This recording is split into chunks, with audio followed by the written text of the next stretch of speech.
It's been a long 6 months since State Senate President Chuck Morse entered the GOP U.S. Senate primary, viewed by many as the presumptive frontrunner.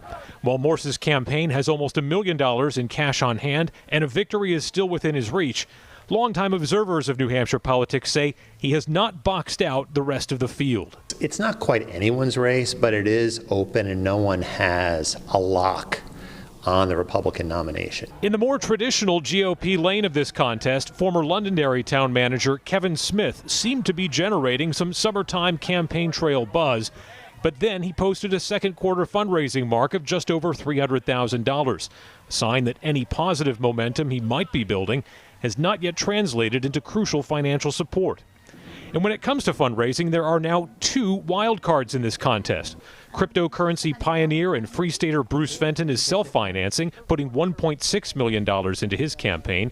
His signs are hard to miss, and he recently live-streamed a 33-hour speech to showcase his stamina, but it remains to be seen how he'll connect with the Republican base. Same goes for businessman Vikram Mansharamani, whose fundraising burst since jumping into the race in late April has netted him a roughly $800,000 war chest.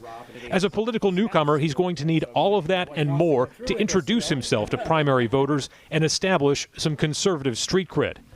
Then there's General Don Bolduc, who has almost no campaign cash left, but does possess something important the rest of the field does not: name recognition and a base of support from his Senate race in 2020.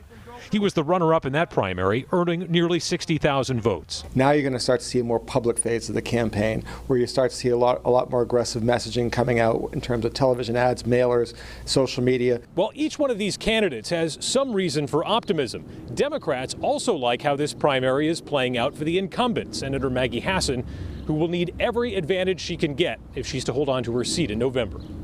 Adam Sexton, WMUR News 9.